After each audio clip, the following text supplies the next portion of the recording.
And if you understand the spirit of the law, that that's what it's for the benefit of society versus being a legalist, right? Focusing on it's narrow, you have to obey every law. And then another thing I've thought about, who in America knows every law, every part of the United States legal code, the Indiana legal code, local legal? Nobody knows all those laws, right? Yeah, nobody knows all of them. Right. Sure. Is it necessary to know them all to be a law-abiding citizen? Not usually. Yeah, because there's something... Only if they don't make any sense. Right. Yeah. And then they often get changed, right? Hopefully. Old laws that don't make sense anymore, and some of them are still on the books, but... but I do think there's that idea in the Jewish tradition, even in the Old Testament, certainly in the Christian scriptures, there's this idea that you should know, that you should be able to know the law even without having been told, whether because the Spirit of God tells you or because it's written on your heart. Like, writing down the laws always feels like a concession to people who probably should have known better to begin with. And it's not that hard. Even knowing it doesn't guarantee you won't break it, right? Yeah. Clearly. Yeah. And then think of the beginning of Romans. Paul says, hey, these Gentiles, they don't have the law, but they do by nature what the law requires, which that would be really, it's like, hey, Baptists, there are these Muslims over here in Saudi Arabia, and there's some of them that just do by nature what we're supposed to do. They're doing a better job of following God than some of you are. Yeah. But that is like, but no, they're not Orthodox. They don't have the right. They don't believe the right things. Yeah. I am trying to think through. Maybe I'm always trying to remember what was religion for, like, in a pagan culture, like in the Roman Empire, most people's practice of religion was maybe to, like, a way to manipulate the gods and the universe. Like, it was appeasement, right? Like, if you were making offerings or worshiping a god, it was in hopes of receiving favor or blessings or whatever it was. It's also just a way you demonstrate maybe that you're a good citizen, that you're like, you care about the right things or venerate the right people. And I do think the Christian movement was clearly an alternative to that, like a disruptive way to think about religion. I think that comes through in the book of Acts.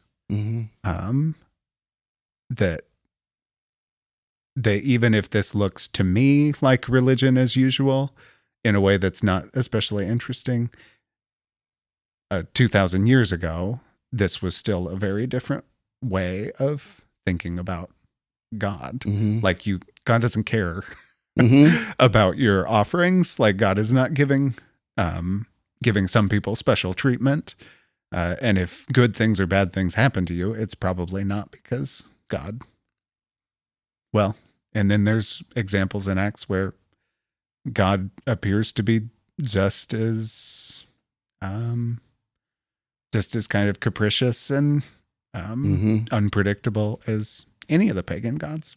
And we've got one of those stories today. Yeah, and I don't think Paul, can't think of any place in Paul's writings where he sees God that way, capricious. No, I read Paul as like this idea of God as totally kind of eternal and unchangeable and impossible to sway one way or the other. Like this idea that God's love is for everyone and eternally unchanging. That feels like the bedrock of Paul's theology. And one way I phrase it is God loves you whether you like it or not. Yeah.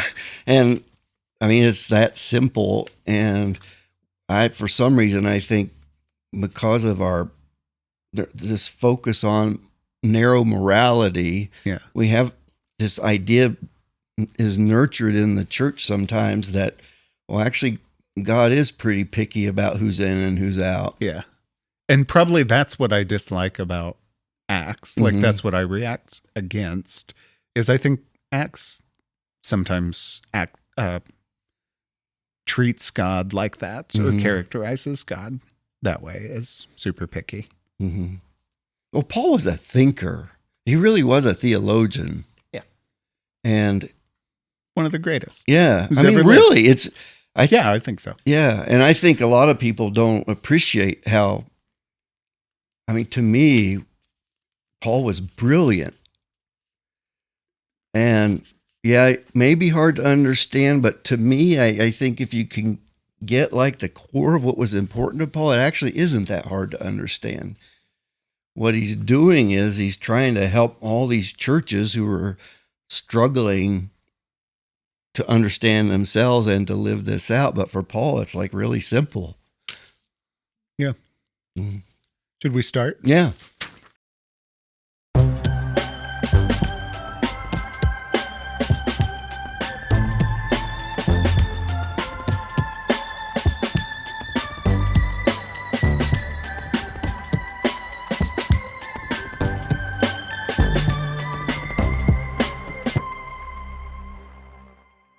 Hi, everybody.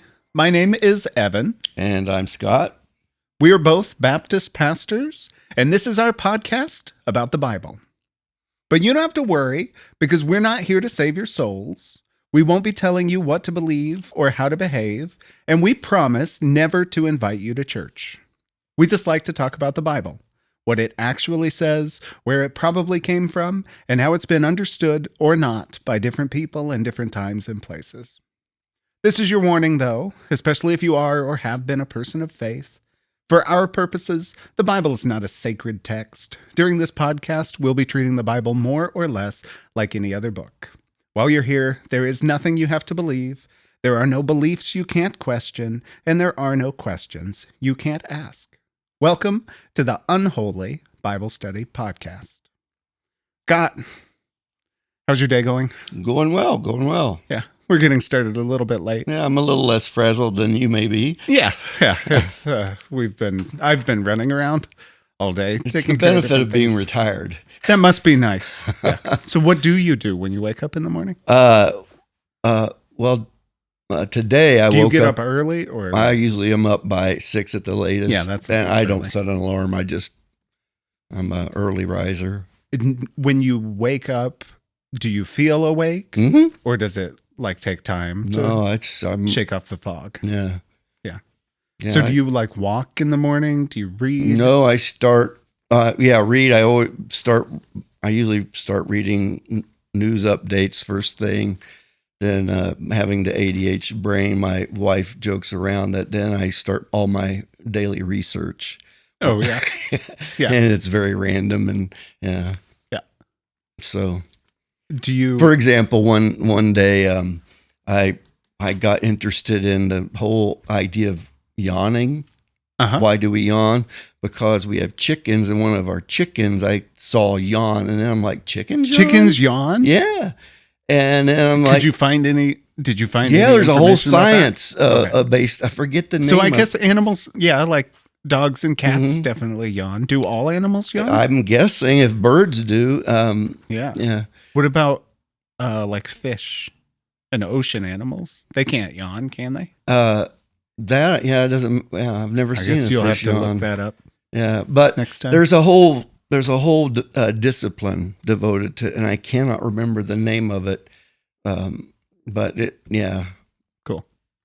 Huh. So, but yeah, I just get these random ideas, and I want to. Yeah, that sounds great. To just and I don't have enough time. I don't like to appeal to AI for my answers. I like to do the work myself. It's fun for me. And then the answers are at least a little bit more reliable. Yeah. I do not understand why people treat AI like a search engine. Like it's usually wrong, or you don't know if it's right or wrong. This confuses me so much. Like I occasionally use AI tools to like write something quickly or prepare something or create an example. But the idea of using it like a search engine just ties my stomach in knots. Well, in my West Virginia colloquialism, I'm again it. No, Oh, yeah. no. For just because it's inaccurate or because it's also Well, destroying I think in the terms world? of intellectual pursuits of of research, there's nothing like doing the hard work yourself because it forces you to do the integration, Yeah. to do the thinking, to wrestle with the ideas versus some prepackaged. I did an experiment once. I asked it to write a sermon for me on a passage. I've done this too. Just to see what it did. And I was like, this is awful. I would never preach this. This is like a horrible interpretation. And so, yeah. Once I asked it to write some jokes for my Easter sermon, and I was just messing around with it. I didn't really need jokes, but I was curious, like, could I come up with actually funny jokes that would be appropriate for an Easter sermon? It cannot. Yeah. Google has been integrating more and more AI into Gmail. Do you use Gmail? I do. I don't pay attention. Like, I think it's like a trial or something. I'm worried I accidentally clicked yes when I should have clicked no on something. But it keeps asking me, like, if it wants me to polish, if I want it to polish my emails and things like that, which offends me a little bit. And then I tried it once, and I thought mine was better. This does raise a question. I mean, I think it's very pertinent to what we're doing. To me, I can't imagine ever depending on AI for any kind of biblical, theological scholarship. It's not human. And this whole enterprise is at its core existential. It's human. And you can't reproduce that. Yeah. I did I was like leading a conversation at a pastor's retreat a couple months ago. And I wanted to talk about the Bible, and I used one of the large language models, the AI programs, as an example, and I ask it to summarize the Bible, like to take the text of the Old and New Testament and just based on the words in the Bible, isolate the major themes or the grand narrative of the book. And immediately it spit out like these paragraphs that just read like, I mean, anything you could find in 1,000 different blog posts about the grand narrative the Bible tells of creation and fall. Like, exactly what it said. Like, you down to the word, you could have predicted exactly what it would said. But I kept following up, like, what sources did you use to come up with this answer? And at first it lied to me and told me, like, I only used the Bible. Like, I didn't look at any other sources or traditions. Like, it's just the text of the Bible. You lie. It was totally a lie because there were words in it like fall and like theological terms that do not appear in the Bible. These stories aren't described that way in the text themselves. So I kept calling it out. And eventually it admitted, like, I mean, yes, this is just what the tradition says. Like, you have to do this. But it was pretty fascinating to see even the large language model pretending like you could read the Bible and isolate a single grand narrative. Well, and then the question, so was the AI influenced by evangelical stuff, or is it? Yeah. And I noticed that it's the sermon I asked it to write. Very. And like, why isn't it influenced by Catholic thinking or Orthodox thinking, or because the internet is full of evangelical sermons and blog posts. Like, every time we do research for one of these episodes, because we believe in the Bible, right? Yeah. So, well, supposedly we're Bible believing Christians. What we say the Bible says. Yeah. Anyway, by the way, I hate that term, Bible believing Christians, because anybody that says that doesn't really mean it. I think that's generally true. I can corner them and prove that they don't really believe what they say they believe. So, do you antagonize people? Like at this stage in your life, if you find yourself talking to somebody, I've always antagonized, even when I was a pastor. Story. So at one church I pastored, we got a couple that visited, a young couple. He was a resident, a medical resident here in Indianapolis. And I met them before the service. Then after the service, he was very distressed because I didn't use the King James Bible. oh, sure. Yeah. And immediately, so I'm like, okay, in my head, you're a medical doctor. You studied all this science. You appreciate logic, critical thinking, and you're all obsessed about the King James Bible. So this is internal conversations is going on. I said, hey, can you come to my office for a second? So I take him into my office and I pull my Hebrew Bible and Greek New Testament off. And I said, here, read this for me. I said that, here, read this for me. I said, these are the languages it was written in. And I said, oh, and you know what? It's so fascinating to me that evangelicals are obsessed with the King James Bible. That is a Catholic translation influenced mainly by the Latin Vulgate. Yeah. And I mean, he's just, and he didn't come back. It sounds like the Bible. Yeah. This is how the Bible's supposed to sound. So yeah, I antagonize. I can't help it. And I don't think I was a good pastor for those reasons. As far as the care of human souls, I just was never good at it. I just have a hard time in those moments about, like, when I find myself talking to somebody who clearly thinks very differently about the Bible or Christian faith than I do. Like, I have so much trouble. Like, I just want to get out of the conversation. Mm-hmm. I do not want to poke or prod at it and extend this uncomfortable experience any longer love than doing it has that. to be. Like, I wish I was that kind of person. But There's another. I just want to, like, smile and nod and never talk to this person again. There was a lady in that same church who talked to me after a service one time, and she said, my whole time here, you've never preached on hell. Uh-huh. And I think you should do that more. I think it would be good for the church. Uh-huh. And I said, I'll tell you what, I'll preach. Oh, you've told this story. Yeah, before. if I told it here? Yeah. Okay, the ratio, yeah. It's, Yeah. Again, I'll it's preach. like the things I'll that talk about hell as much as the Bible does. Yeah, we talked and about that in Isaiah. It's 66. silly that people believe things that just are silly, and they're committed to ideas that are silly, and I don't want to let people get away with that. Yeah. I want to let them get away with it as long as I just don't want to be the person who stops them from getting away with it. Yeah. It's a good way to get rid of troublemakers. Yeah, I'm sure it is. And I've never had many, like, it's never been with church members. Like, I've been so lucky as a pastor.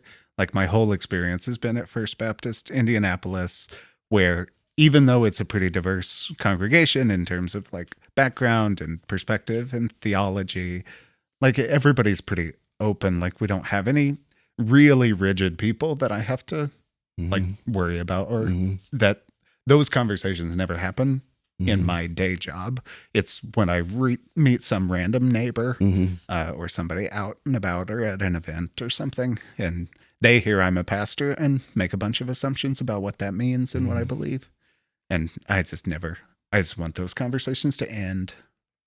And they might end faster if I was a little more antagonistic. I should try that. I don't know if I mentioned this story before, but I got in trouble once for highlighting in Acts, which is our text is from Acts, but highlighting that in a sermon by Stephen, he says Jesus was murdered.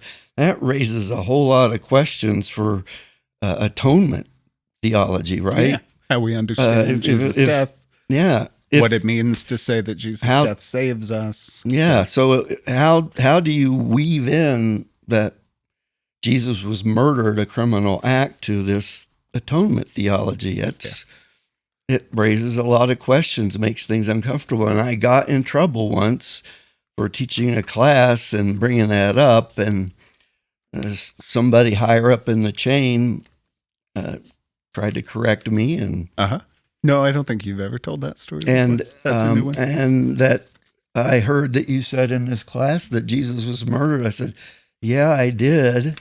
So this was when you were a pastor, the pastor? I was a pastor. This was not a church class. This was a class. Oh, sure. In a regional teaching that I was doing. And I got called out for it. And it was clear that the person calling me out thought I made that up. Oh, sure. That I just decided myself. That's not in the Bible. And so the framework that this person had wouldn't allow them to even believe that statement could be there. Yeah. I said, no, it is in the Bible. It's in Stephen's sermon. And what do you do? Yeah. Well, you still shouldn't be so provocative. Yeah. And you've heard that a time or two? Mm-hmm. Yeah. Well, we are talking about Acts today. Should we get into it? Oh, yeah. Yeah.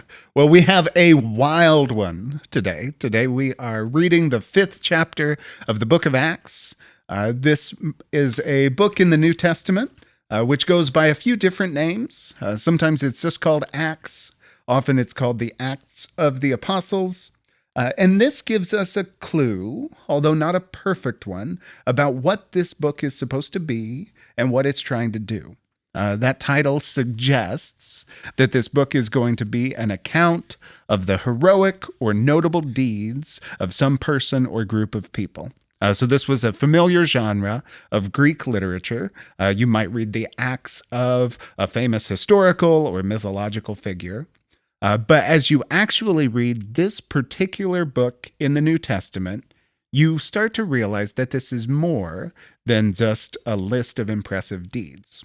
It does describe some of the heroic acts of early Christian figures, especially the Apostle Peter and St. Paul, but it seems to be less interested in their biographies than it is with the general history of the early church and the way the Christian movement fit into the ongoing history of the world. The book of Acts is a little bit unique in the New Testament because it has such a wide perspective on the world. This is not just a local story about a small group of people in one place. It is potentially global in its scope and its scale. And this book attempts to explain what happened and when and why it mattered, and what it might mean for the whole world. Mm-hmm. Now, just like with all these books in the Bible, scholars debate about when exactly it was written and where and by whom. Some people have argued that the book of Acts was written very early, even in the first few decades of the Christian movement. Some people say it was written much later. But there are a few clues that make many people think that it was likely written 40 to 60 years or so after the death of Jesus. Traditionally, Christians have said that this book was written by a man named Luke. Many of them have said that Luke was an actual traveling companion of the Apostle Paul, perhaps even someone who's mentioned in one of Paul's letters. Some people are skeptical of that, and it's probably impossible to know for sure. But almost everyone agrees that the author of this book also wrote the third gospel, which we know as the Gospel of Luke. In fact, some people would say that the Gospel of Luke and the Acts of the Apostles are really one piece of literature, a double work that was intended to be read together, exploring many of the same themes, following some of the same patterns, and presumably written for the same purpose, that people might understand and accept the validity of this new Christian faith. Mm-hmm. This chapter that we're talking about comes pretty early in the book. Things are going really well for the disciples of Jesus. Jesus is gone. He ascended into the sky, but left them with work to do. God's Holy Spirit has come and given them special power, and now they are preaching and teaching and inviting everyone in Jerusalem to be part of this new community that's forming around them. And for the most part, the book of Acts shows us a really rosy picture of that community. People are joining up by the thousands, and they're all getting along beautifully. We're told that they all live together and share everything they have with each other. Everything is going great. If there's any problem or pressure, it's coming from outside. But then that begins to change in Acts chapter 5. Scott, what's your experience with either the book of Acts or with this chapter specifically? Well, I always used Acts chapter 5 for my capital campaigns, It's a fundraising good, purposes. good fundraising stewardship text. The Ananias and Sapphira, they hold some money back and they get zapped for it. So yeah. And if you don't know, in churches, usually we don't talk about fundraising. We talk about stewardship. I think fundraising would be a little bit too crass. The idea that our goal is to raise funds. We say stewardship because we're talking about helping people steward the gifts and manage the gifts that God has given them. But really, when we say stewardship, we mean fundraising. Or the institution. Yeah, usually. Mm-hmm. Yeah. I'm assuming have you ever preached on this story? Text, I don't know. I in my mind tried to remember. I did preach through Acts. I kind of want to, but I never have. I would have had to have preached this sometime. I don't remember what I did with it, but I did preach through the book of Acts once. Yeah. Do you want to set it up for our listeners? I gave the context, but I didn't actually say what happens. Kind of two sections of this chapter. The first section's about this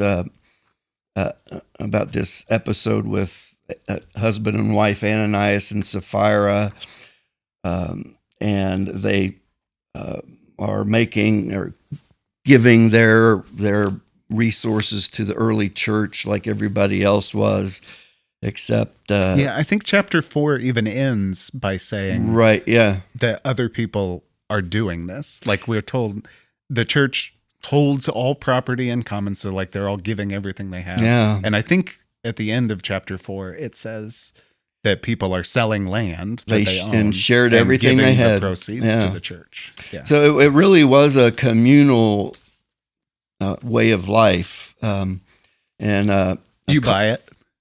Do you think it actually happened? I mean, it wouldn't surprise me if in the earliest months, maybe a year, that happened. I mean, people do things like that when they're inspired, right? Yeah. I actually think in some ways this story makes me feel like it's more likely that that almost utopian vision was a reality, at least for a short time, because you have the acknowledgement that it fell apart or stopped working as well. So I can almost believe that this new faith community is springing up and growing together, and they really were so sold out and committed that they literally just sold. And this has happened throughout history in the church. There's the Quakers, the Shakers, all these communities start out this way and then often don't survive. Years ago, I visited a community like this in Chicago, Jesus People USA. I don't even know if they still exist or not. I don't think I've heard of it. But it was, they lived in community. They bought 2 huge apartment buildings where they used to be hotels in Chicago. Everybody lived in the same buildings. They had common kitchens. And you said you visited? Yeah. Was it creepy? Did you like being there? You visited too? Oh, really? Yeah. And you thought it was creepy? Yeah, they had nobody had their own vehicle. They just had a fleet of cars that the community could use. Which actually sounds pretty reasonable now. Yeah.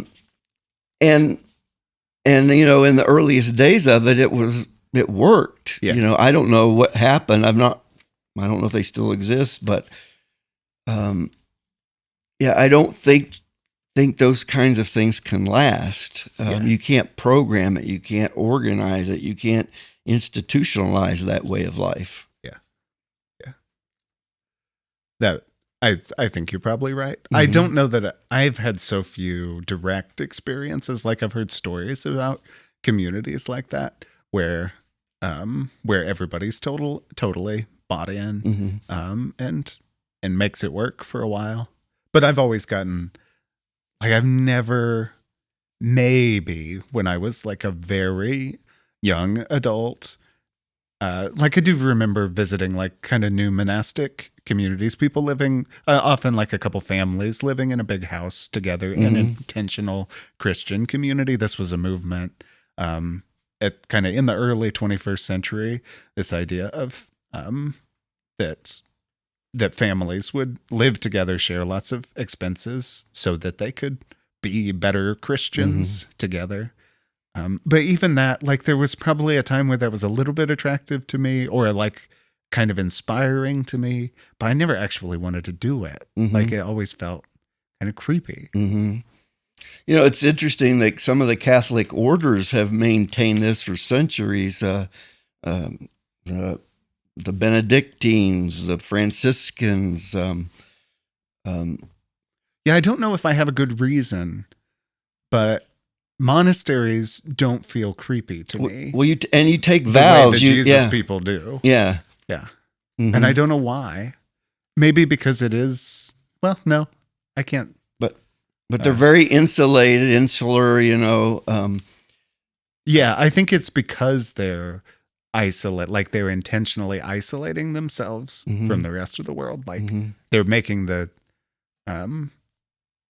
they're really setting themselves apart, not trying to have it both ways. I don't know if that's quite fair, but I think there's something about these new monastic communities, or what you described with the Jesus people, where it's like either go live in the woods by yourselves and make it work, or just be normal. Like you can't do both things without being. And what we have weird. here is a monastic community, right? A community. I mean, not monastic, but they share everything. Yeah, radical. A lot of those communities are modeled specifically off what we're told in Acts. Right, and we see the first hint of it fracturing. Yeah. I totally interrupted, but Ananias and Sapphira, you were saying, are have sold a piece of property, and they say, well, everybody else is selling property and giving the money to the church. We should do that too. But they don't want to give everything. Right. So they say they've given everything. They have a little private meeting. Hey, honey,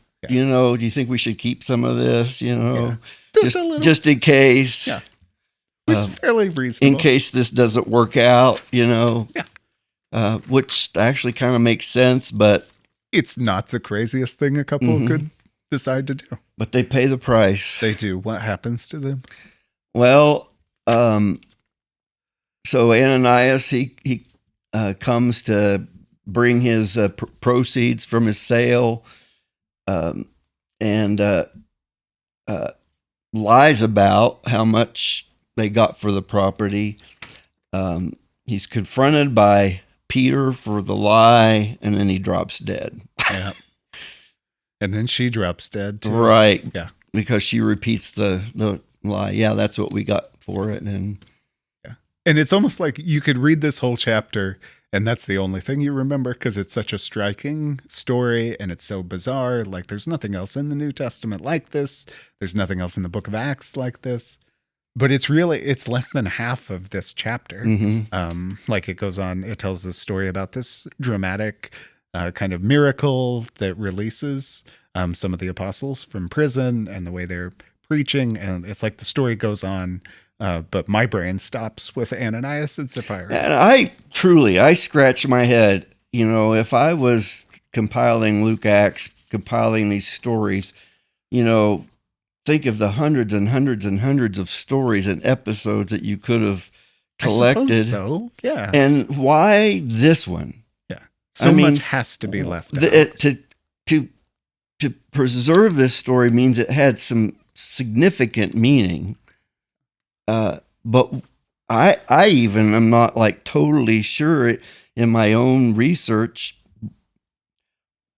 Why is it so significant? Yeah.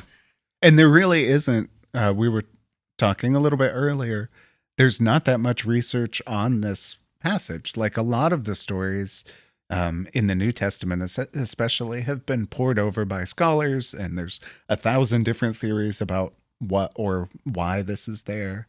But this one, everybody's puzzled by it, and nobody seems to really have had much energy to really kind of get into it or try to explain what's going on. And Peter seems to be really cold here.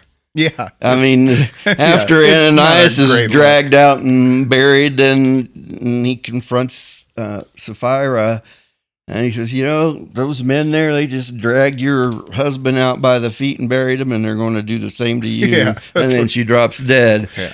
It's a crazy way. Yeah.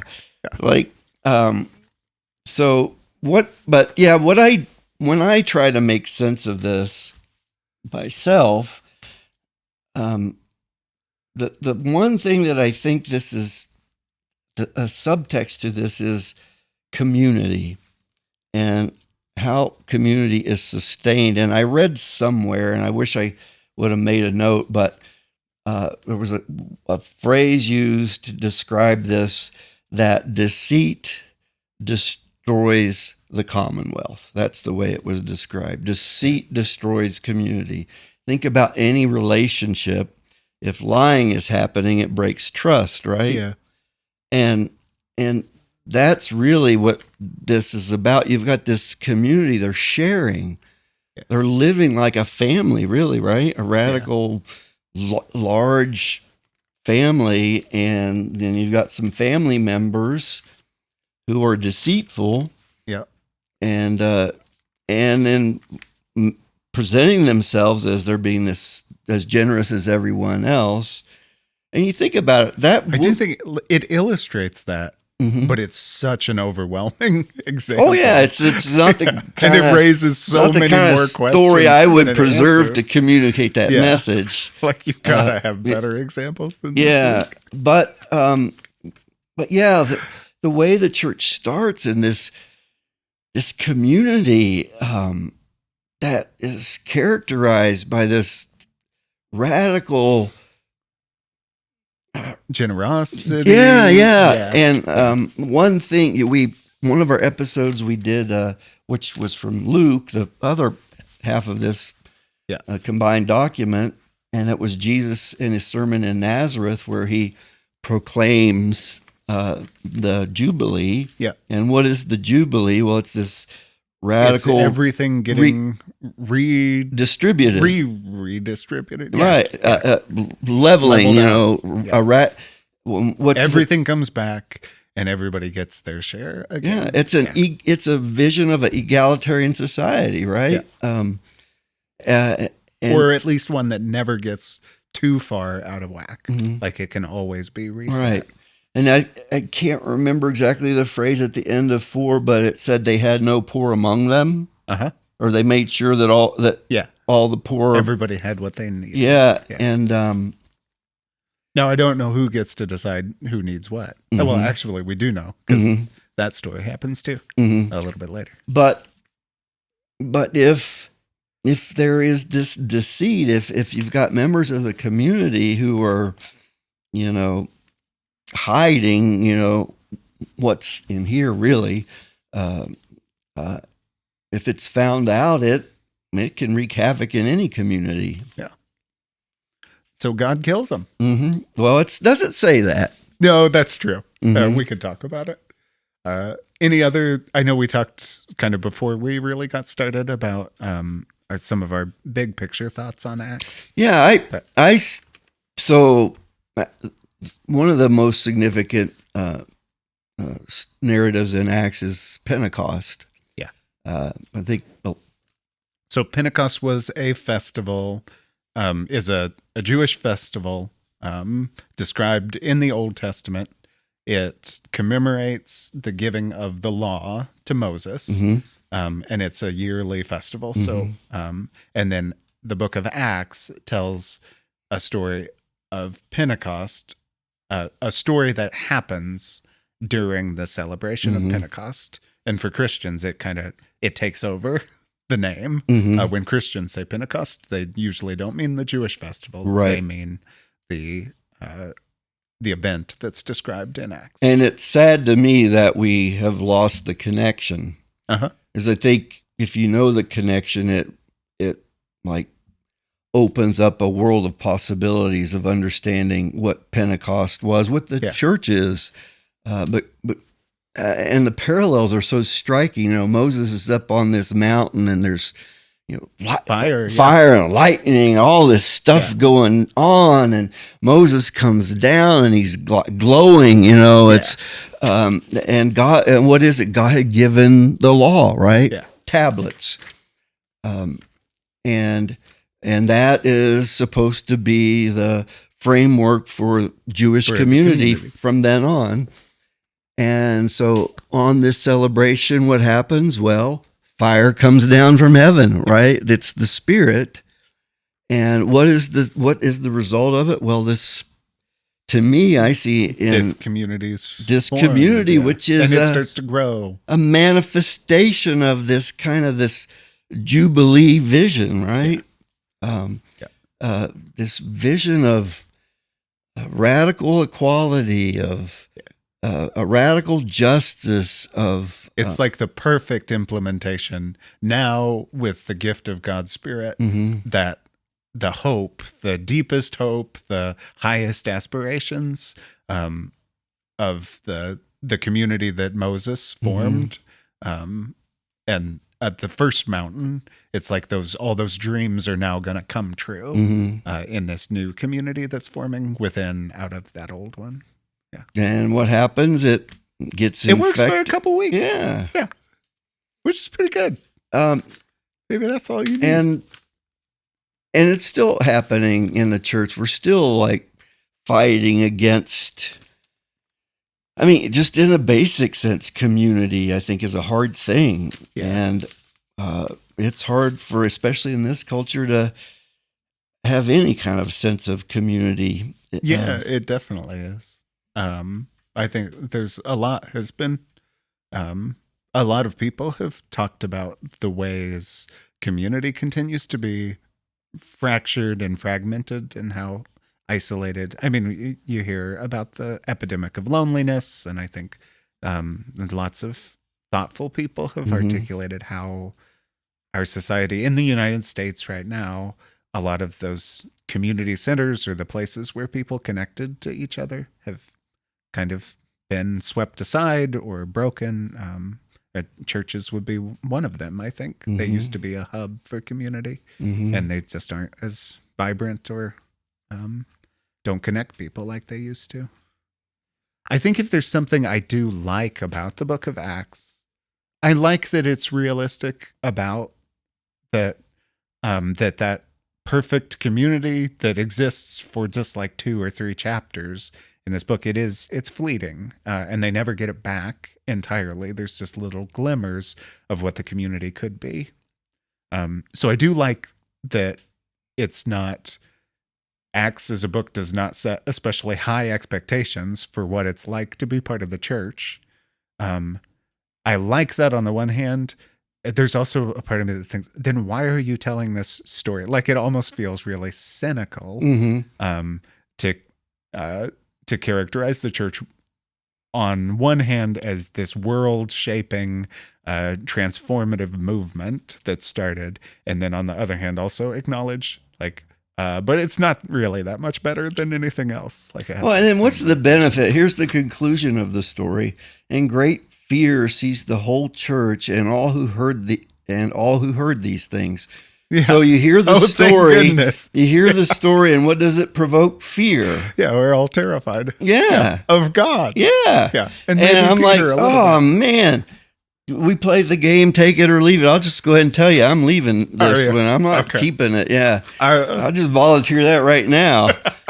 I just as soon not to have to tackle this one. Yeah. Well, let's take a quick break, and then we'll officially play Take It or Leave It and go further in. Cool.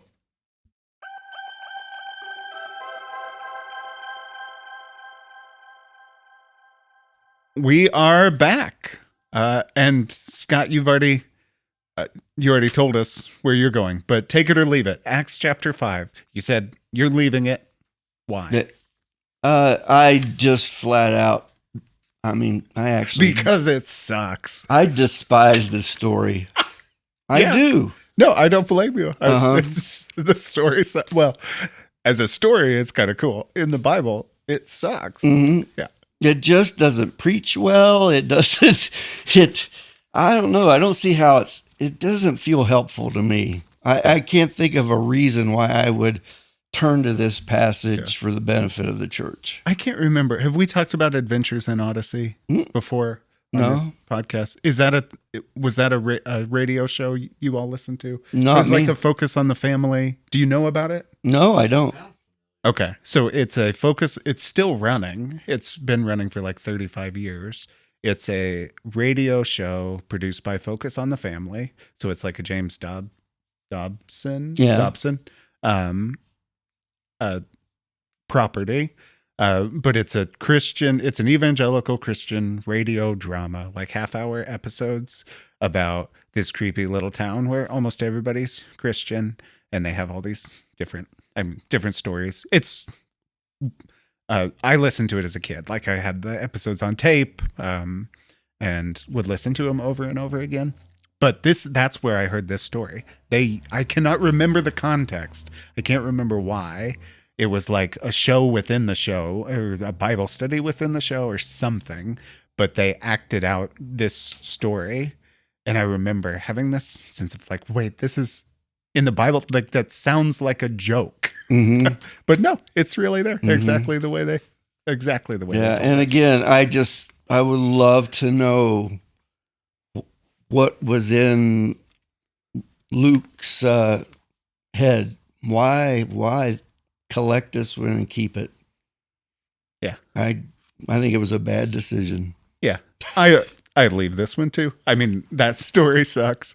And then I'm not, there are a few things in this chapter that I like a lot, that I think is totally fascinating, but nothing here that I need for my faith or my own edification. Mm-hmm. Like, there's not much valuable. The thing that the second part where we have this conflict between the Jerusalem church and then the temple leadership, that's interesting. And that struggle, actually, we're still living that struggle, right? Yeah.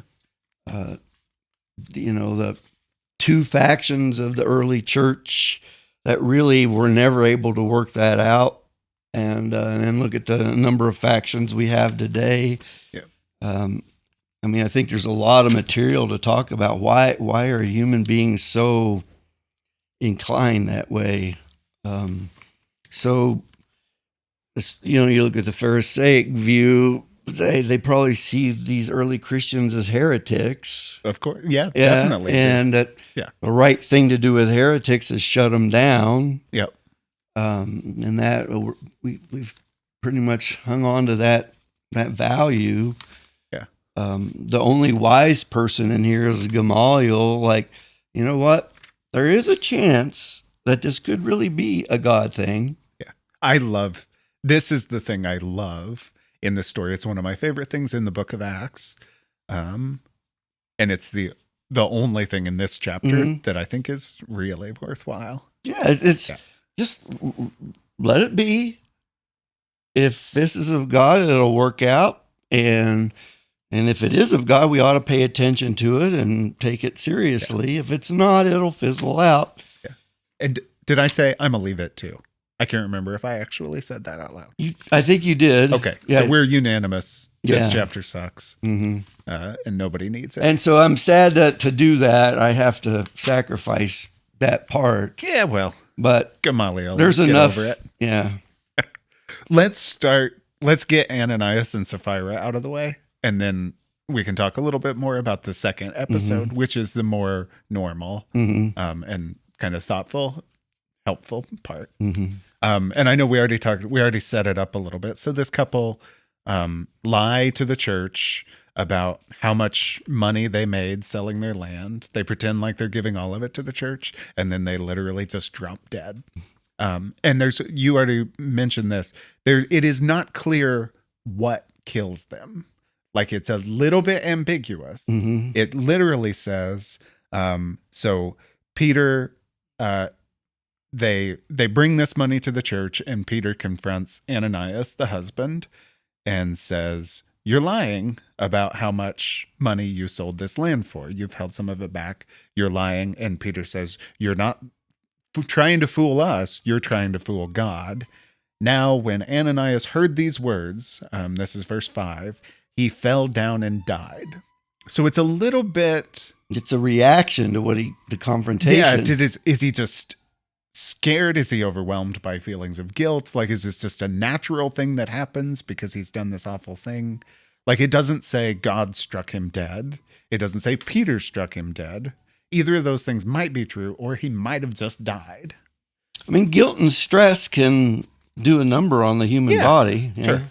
It's a little unusual that they both react exactly the same way and they both die. Unless they were both on high-fat diets or something, Yeah, it could be. Yeah. So it feels like a little bit when Sapphira dies. So then she comes later. It's not really said where is this happening. Like the church doesn't have a building, do they? So is this happening in someone's house? Are they just meeting each other in the street corners? Like he talks about carrying his body out. But I think that's weird. Like there's a where did any of this happen? Yeah, it doesn't say what building or what. Was it a home? They're inside something. Mm-hmm. Yeah. So I guess it's got to be a house, right? It's interesting. Peter's house? There's no sense in the text that Peter knew that was going to happen to Ananias. No. But he knew it was going to happen to Sapphira. He says, You know what? It's going to happen to you too. Yeah. Boom. Yeah. So it almost feels like the interaction between Peter and Sapphira feels more threatening. Mm-hmm. Like Peter traps her. One, he, instead of just coming out and saying, look, I know what happened and your husband's dead. He says, tell me again how much money you got when you sold that land. And you said this, right? Yeah. And then he says, what is it? Look, the feet of those who buried your husband are at the door and they will carry you out. Immediately she fell down at his feet and died. I kind of think Peter's killing them. Mm-hmm. I think Peter's involved. Maybe the text doesn't really justify that, but it feels like Peter's at least complicit in this. Well, he has a violent streak. He whacked off somebody's ear. He does. Yeah, we know. He's a reactive dude. Yeah. Do you feel like Peter's complicit in this, or is Peter just like, well, that's an interesting question. Does Luke have something against Peter? Maybe. Like Peter comes off, I think you said this, as definitely cold, maybe hostile, maybe murderous. It could be this could be a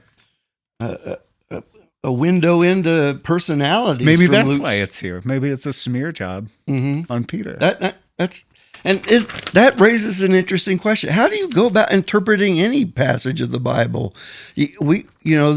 Luke's motive for putting this in, we're not really sure. We have no idea. Right. Yeah. Although it does fit, that kind of fits.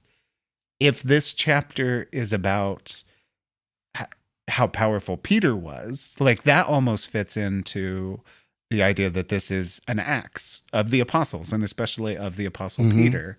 Like he's the central figure in these early chapters of the book. And here you have not just the Ananias and Sapphira story, which might demonstrate how powerful and charismatic Peter was. Like, look, they lied to the church, but really they were lying to Peter, and don't screw around with Peter because something like this might happen.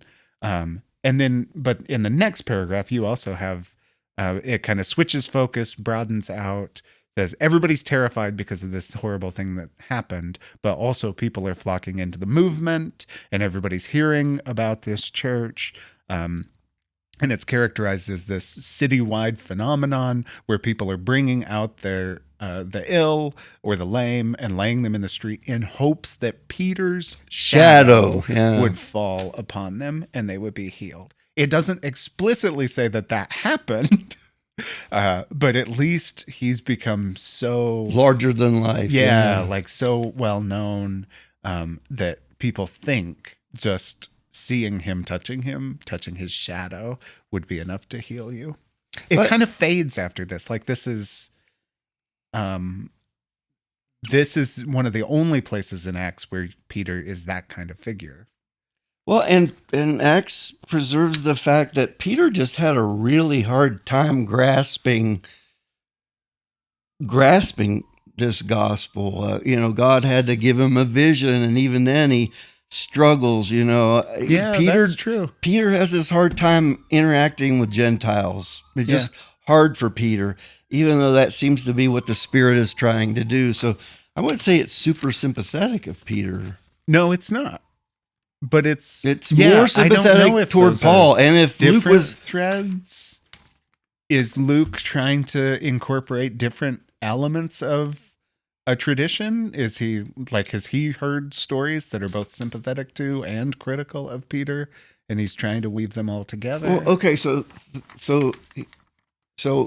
if Luke was indeed a travel companion of Paul, yeah, and it's certainly associated. There's more Paul material in this book, and it's all sympathetic to Paul. Mm-hmm.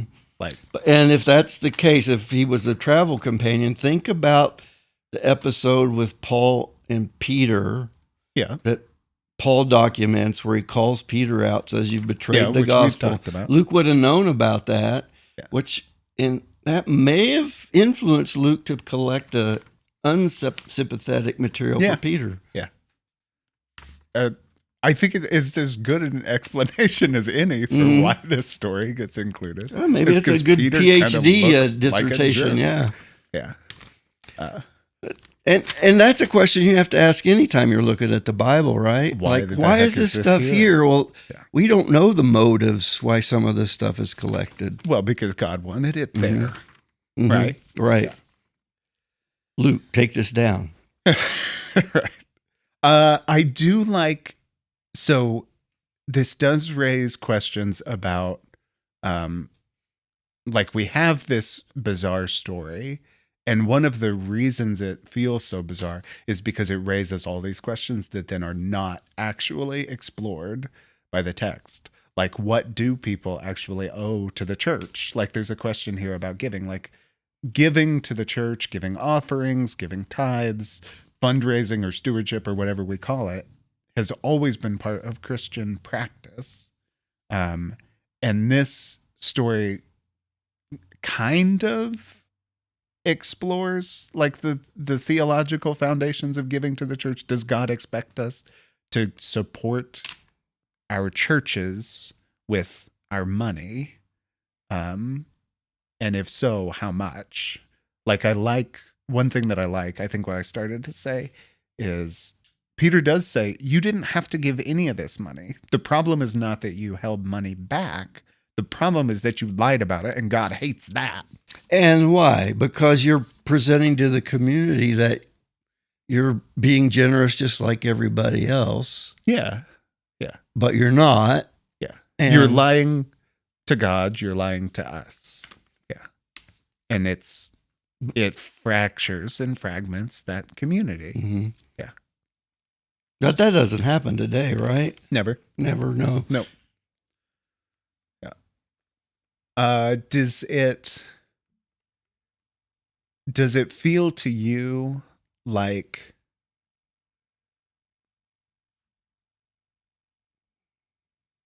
what do you think? I think the question I started to ask was, this story does not at all explore how it would feel to be on the fringes of this community, but it's kind of there. There's something really sympathetic about Ananias and Sapphira who care enough to give and to support this community, but they're also they're seeing people give everything away to the church, and they're saying we're not quite ready for that. The story doesn't even ask the question, is there space for people to be not quite totally bought in? Well, you think of what Peter says, what we're supposed to do in response to the gospel, repent and believe. They didn't get a chance to repent. No, they did not. There was no chance for remediation. Yeah. Oh, I'm sorry. No. You're right. We lied. No, please forgive us. This is a one it's boom situation. And it doesn't seem consistent with the message. Yeah, I mean the questions it raises about God are incredibly troubling and incredibly not explored. This is it's not stories the way. like these that make people that aren't in the church say, "There's some weird stuff in that book you all believe in." Yes, and this is one of the weirder things. And also, it provides, I don't know if the word is like ammunition or material, like this stuff gets abused. A lot of people don't read this story and think, wow, that's wacky. How did that end up in there? This is entirely inconsistent with the way God is described in the rest of this book and in many of the other books in this Bible. Instead, they read it as something to be afraid of, as okay, somehow this must be what God is like. Why nobody else is struck dead in front of Peter or the rest of the... No, in the New Testament, this is a really weird story. And especially given, I mean, we don't know everything about Jesus or what Jesus taught, but I do think forgiveness and repentance and the idea that there's at least one more chance was pretty central to Jesus' message. Well, you said that Peter trapped Sapphira. It's like a sting operation, It right? is. Yes. Yeah. He entraps her. He encourages her to lie. Kind of being deceitful himself, like at least being passive aggressive. Like, this is not how a healthy institution functions. Like, the healthy version of this is Peter is just as bug-eyed as everybody else. Like, oh no, Ananias just dropped dead. And Sapphira comes in and he's very compassionate. Like, I'm so sorry to tell you this, but your husband just died. We know that you all lied about the money. Is there anything you want to say? But no, she doesn't get a chance. So it is putting Peter in a bad light in a way, isn't it? Yeah, I think nobody could read this and think Peter looks sympathetic. Oh, like, you'd have to be kind of a psychopath to think that Peter is the hero of this story. But I'm sure there are people who do. Who think of this as a model for church leadership. So maybe it's not God who's capricious, it's Peter who's capricious. He's using this power. Yeah, but the power came from God. Well, true. So at least God is rubber stamping it. Yeah. Yeah, there's a lot. It does raise a lot of problems. And again, just It for our deals audience with out there, none of them. I want to just make it clear, audience, I am leaving this one. Passionately leaving it behind. I am leaving it out of my Bible, but I'm keeping it in a drawer for when I need a good laugh. Because that's a wild story. But you know, I've not heard another sermon on this that I can recall, but I can imagine how this is used in churches in perverted ways. It's just, it has to be. yeah. It is distressingly resonant with, consistent with the way a lot of people think about giving, generosity, church, and church leadership. Like, there's no doubt about that. Like, I've not heard any or many of the sermons, but I guarantee they're out there. Yeah. The rest of the chapter is better. We got a jailbreak. Yeah. They go to jail because they keep preaching.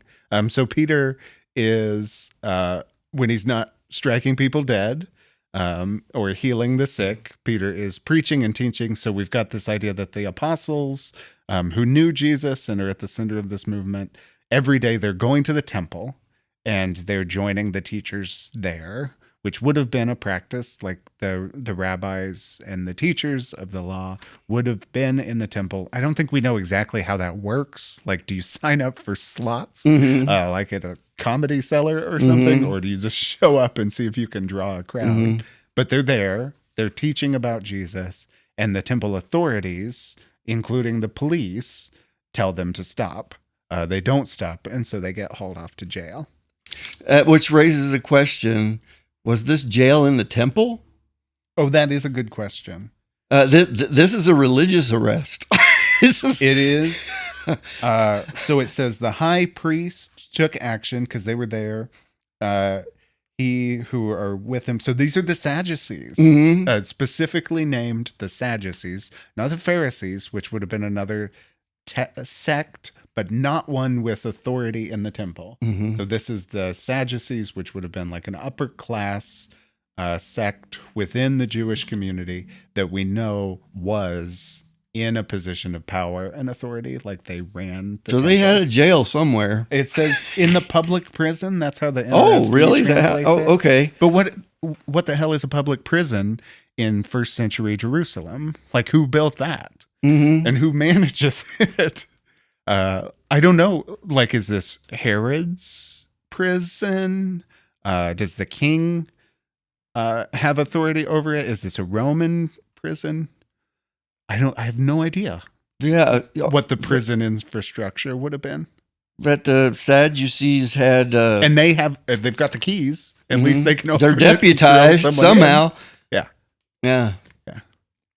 Yeah. It's sort of like Andy Griffith and Otis just lets or- himself yeah. in and locks the door. Mhm. When he's ready to go, he just reaches out. Yeah. Well, that is kind of what happens here. Mhm. What does it say? It's really simple. So there's a couple jailbreak stories in the book of Acts, and this is by far the simplest, right? We have a story about Paul and Silas being thrown in prison, similar circumstances, but in a different place.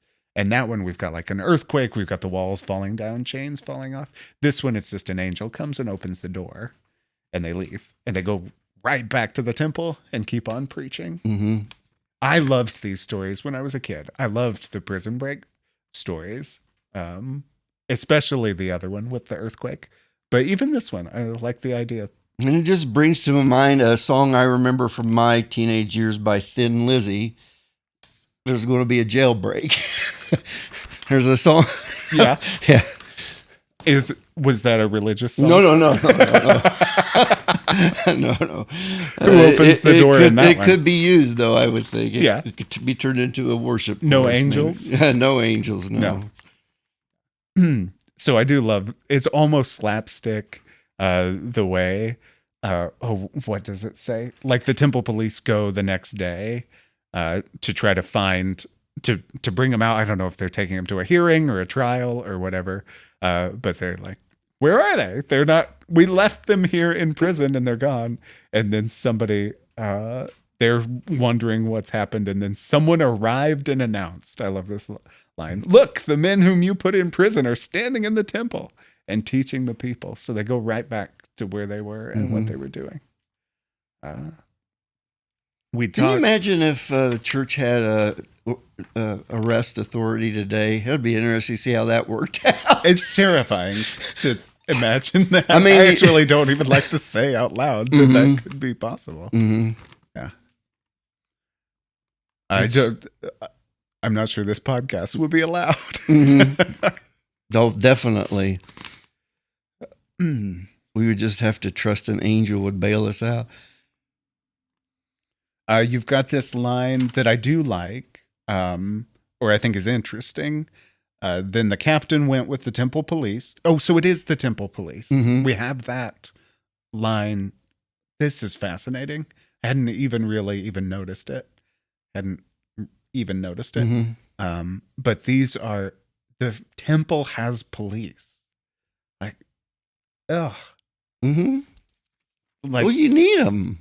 why?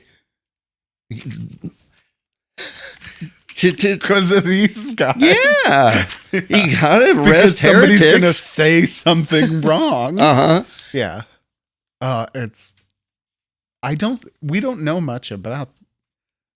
We don't know that much about temple infrastructure in the first century. Do we? Like, have you read much about, like, I know we have lots of speculation and lots of people like to talk about how the temple worked and the economy around it. I mean, we have Jesus turning over the tables at the temple, so we know that as an institution, there was corruption. I mean, that's no mystery. Yeah, there was corruption there, fleecing, right? Fleecing the poor. So we know something. It wasn't exactly a. So are the do we have any idea? Are the temple police just private security for people while they're at the temple to make sure nobody turns over the tables or steals from the vendors, or to like kick somebody out if they're being disruptive? Security? Or are they morality police? Or is it a little bit of both? Well, at least here they're Orthodox police, right? They're maintaining orthodoxy. Yeah. But I think you could make a case that the problem is not that somebody's teaching the wrong thing. The problem is that they're doing it right here in the temple. Yeah. And we've asked them to leave and they won't. Mm-hmm. Yeah. But it's even more like that in itself, I think makes sense. Like churches sometimes need security and sometimes disruptive things happen in sacred spaces.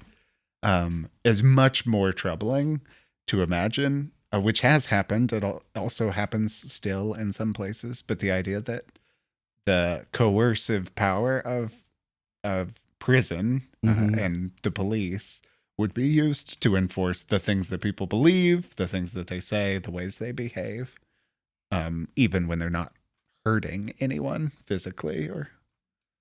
Well, I mean, in the history of the church, we've done both. Yeah, I mean, the church has had plenty of tribunals and trials for heretics and people excommunicate Galileo, right? Yeah. You know, excommunicated or executed just for believing the wrong things, or being a witch. Yeah. So it would not it's not impossible to imagine. I just don't know, and I'm not sure anybody really knows who the temple police were or exactly how they functioned in the first century. This might be one of our only glimpses of that as an institution. And to get a real perspective on what life was like back then, I turned to Monty Python's The Life of Brian. I think. Are the police in The Life of Brian? I can't remember. I don't remember, but we'll have to do more research. Yeah, but it's a great resource. Yeah. We'll report back. Wouldn't you love to see a Monty Python take on Ananias and Sapphira? I kind of would, yes. Maybe that's where it came from. Yeah. Yeah, it does feel like that. Feels like a freaking sketch.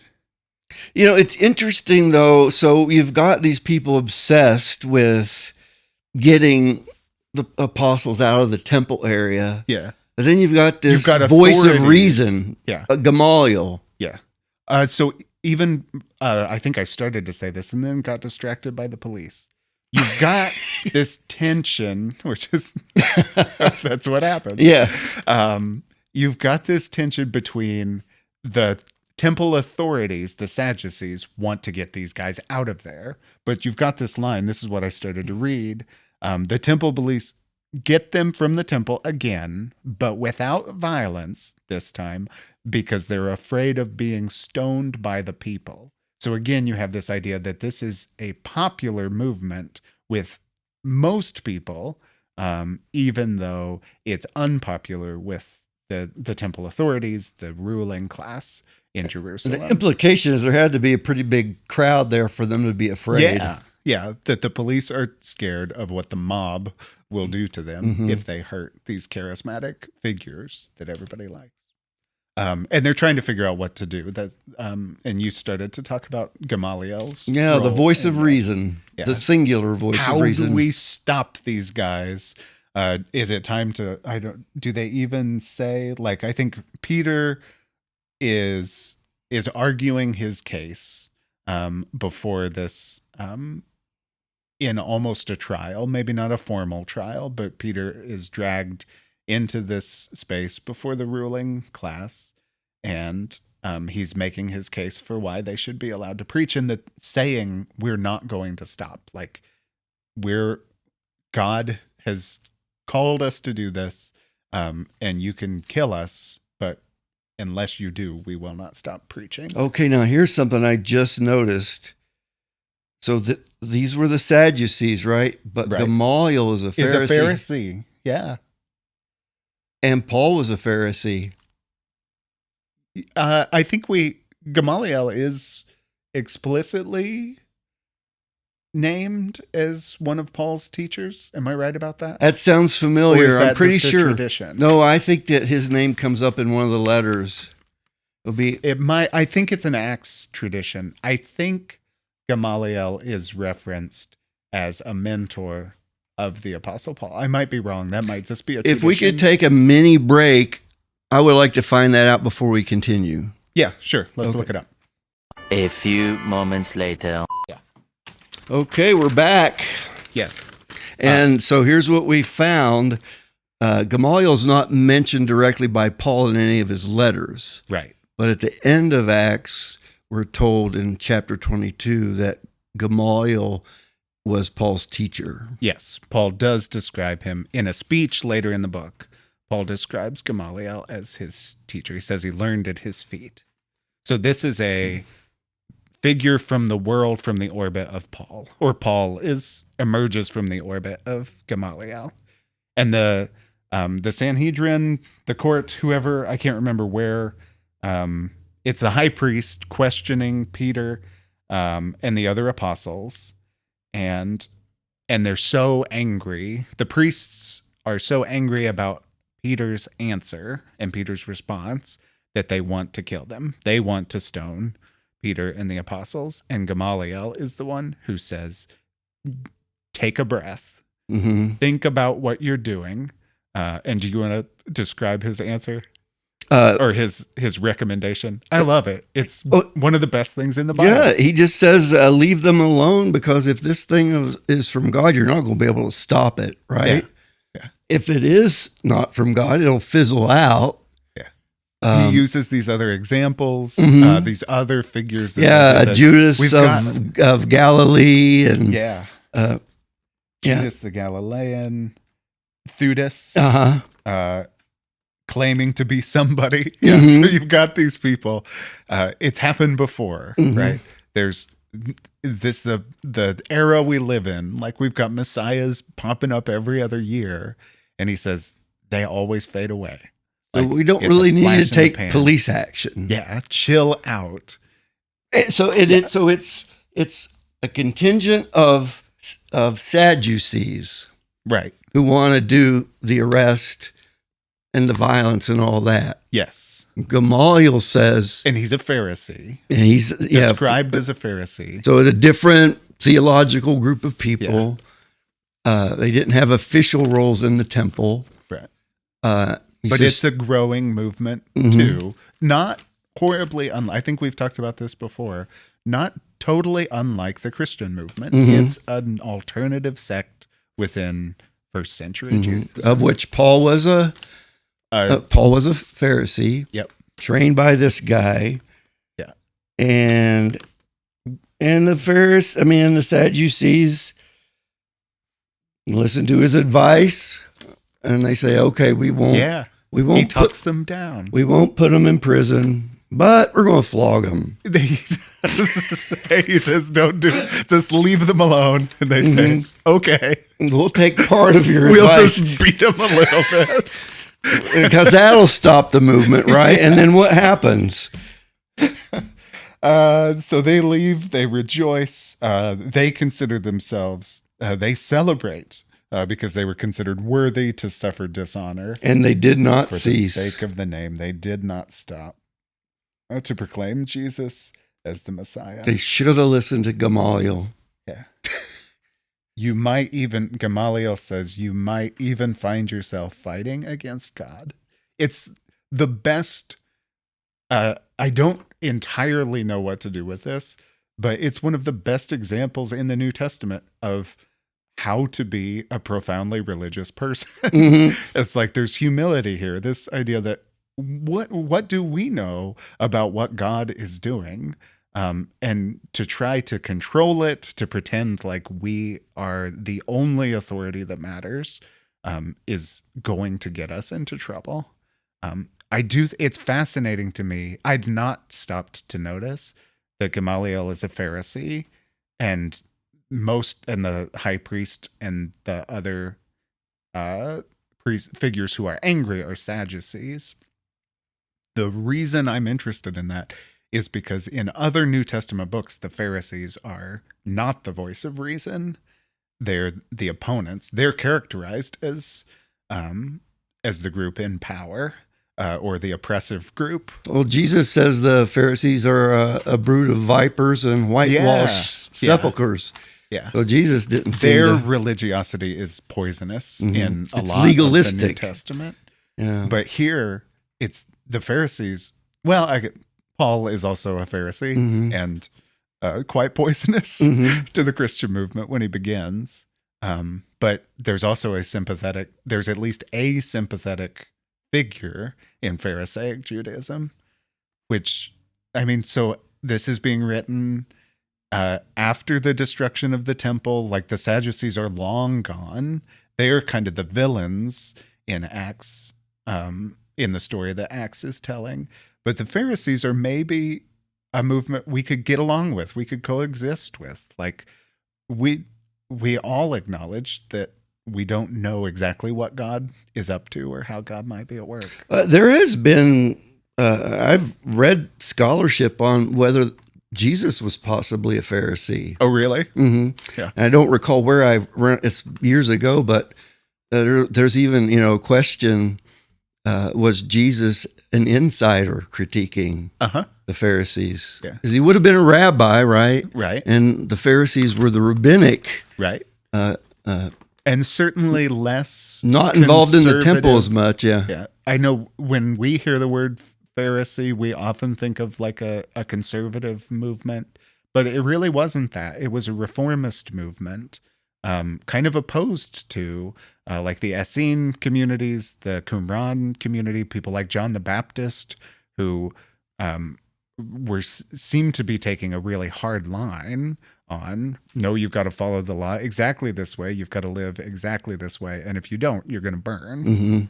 And the Pharisees were certainly strict and knowledgeable, but also I've heard the movement described as an attempt to make it possible for people to follow a really strict religious code.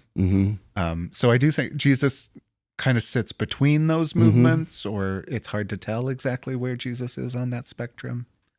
But that's interesting. Well, That's cool. if Jesus was provoking the Pharisees so much, it makes you wonder about the relationship. Yeah. I mean, you're not going to be as attentive to somebody if you don't see them as having some influence in your realm. But I'm going to have to revisit that scholarship. If I was going to preach this story, I would focus on, you may even be found fighting against God. Yeah, it's because in my life as a pastor, what I witness, even I think what's going on in the church in our country right now, I just wouldn't have a hard time saying, church, you better be careful because you might be fighting against God. Yeah. We can be so certain about what's right and wrong as Christians, and it's just a sad thing that, and especially because it's this, they're trying to control someone else. They're so certain about their own faith that it's not just shaping their practice, what they believe or how they choose to live, but they're ready to not only impose it on someone else, but to kill someone who can't conform. And that's specifically what Gamaliel says. He doesn't say, we don't know anything about God, so we should all just stop. He says, we have to have some humility. We have to recognize we don't understand everything about God. We have staked our claim. This is where we stand. This is who we are. But we can't, but it would be unethical to try to impose that on someone else. So, I'm sure very our current, today. the audience, our intended audience isn't going to get upset with me probably, but Texas right now, Texas is on the verge of passing a law that requires the 10 Commandments to be in every school and every classroom. They'd even say how big it has to be. Yeah, totally. And maybe even what size font, who knows? But Gamaliel would hate that. Yeah, Maybe. what are I you don't know. doing? You're trying to force. You think that putting this in schools is going to fix everything that's wrong, and that's so antithetical. And I think this story really calls that out. I think in our attempts to impose so-called Christian beliefs on the culture at large, it's wrong. Yeah. I just don't hesitate to say that. And it's shameful that the church elements of the church have invested energy in this enterprise. It just, and kind of have found themselves on the exact wrong side of this story. Mm-hmm. Yeah. And cool. What's going to happen to a teacher that refuses to put the 10 Commandments in his or her classroom? Will they get arrested? Will they lose their job? Yeah. I mean, you can imagine probably nobody's getting stoned in the 21st century, but you can absolutely imagine funding being tied to a school's record on some of these issues. Mm-hmm. Like there are so many ways to coerce people and to punish people for not conforming, and to do that on the basis of religious practice is so incredibly offensive. my daughter is a public school and a lot teacher. of these people are Baptists, call themselves Baptists. Mm-hmm. My daughter's a public school teacher, and there was one book that she's used most of the years she's taught that she can't use right now because it hasn't gone through the approval process. So she has to wait till the state says it can be in a library or not. Uh-huh. And the experts at the State House. yeah, and that who's behind that? Well, it's the religious community that's pushing all this. Yep. And so I think you're fighting against God. I think in so many ways the church is probably You might just find yourself fighting against God. Just leave it alone. Yeah. Leave it alone. Let people be. Like, I love that there's a figure here who is not part of the Christian movement. It's a kind of a weird opposition to Peter at the beginning of the chapter. But I just love that this figure is here saying, just okay, freaking Gamaliel, relax. you're right. Hey, let's flog him. Just a little. Just a little bit. Just beat him up a little bit. Oh my gosh. It's only a They flesh ordered wound. them to stop. Yeah. Oh my gosh. All right. Anything else we want to say about this? I don't think so. Are we ready to wrap? All right. Well, thank you, Scott. This was fun.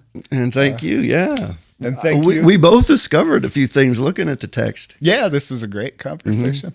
It's a fascinating chapter. I don't need it in my Bible. A huge thank you, as always, to Nick Mandog Smith for producing and editing this show.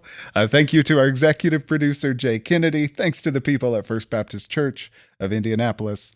Any final thoughts, Scott? Words of wisdom? No, just chill, people. Just leave it alone. Yeah. It's fine. We need a class in Christian chilling. I would take that. Yeah. I'd sign some people up for it for sure. And of course, we do want to thank all of you, our listeners, for joining us. Please remember to rate and review or subscribe. You can follow us on Instagram at the Unholy Bible Study. I promise we'll post something eventually. If there's a chapter in the Bible you'd like us to cover soon, you can send us an email at unholybiblestudypodcast@gmail.com. If you have any questions, you could send them there too, and we'll try to get back to them on an episode in the future. I still have no idea what we're talking about next week. The schedule is just such a mess, and I haven't gone back to sort it all out. But we'll be back next week to talk about something from the Bible that we haven't talked about before. And for now, we're probably going to keep talking about this, but you don't have to keep listening. This got me stimulated.